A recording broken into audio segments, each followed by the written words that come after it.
മലമ്പുഴയിൽ കാട്ടാനയുടെ ആക്രമണത്തിൽ 57-കാരന് ദാരുണാന്ത്യം. അകമലവാര സ്വദേശി ചന്ദ്രനാണ് മരിച്ചത്. വീടിന് സമീപത്തുള്ള പുളിഞ്ചോട്ടിൽ കിടന്നുറങ്ങുന്നതിനിടെ പുലർച്ചെ ആന ആക്രമിക്കുകയായിരുന്നു.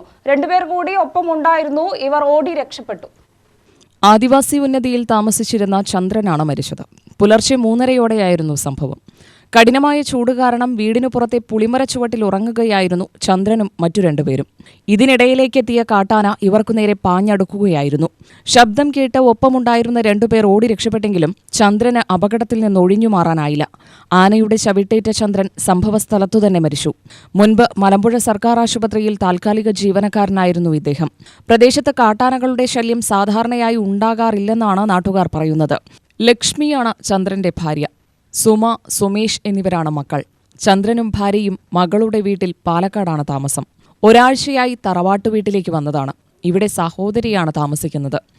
രാവിലെ ഒരു 3:50 സമയത്ത് അച്ഛൻ കിടന്നുറങ്ങായിരുന്നു. അപ്പോൾ ആന വന്നിട്ട് ആക്രമിച്ചെന്നാണ് പറഞ്ഞത്.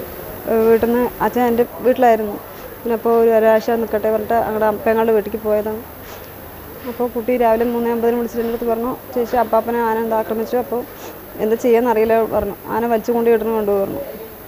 ഞാൻ അപ്പം തന്നെ ഇവിടുന്ന് ആംബുലൻസ് വിളിച്ച് ഞങ്ങളുടെ വീട്ടിൽ പോയി ഇയാൾ വെള്ളം കുടിച്ച ആൾ ഇങ്ങനെ പോയി എന്ന് പറഞ്ഞു. ആന ശല്യം ഉണ്ട്. ഇങ്ങനെ അക്രമമൊന്നും കാട്ടിയിട്ടുണ്ടല്ലോ. അവിടെ പൊതുവെ ആന ശല്യം ഉണ്ട്. ഫോറസ്റ്റ് ഏരിയ അല്ലേ. ഉണ്ട്. പരാതിയൊക്കെ കൊടുത്തിട്ടുള്ളതാണ് അവിടെ.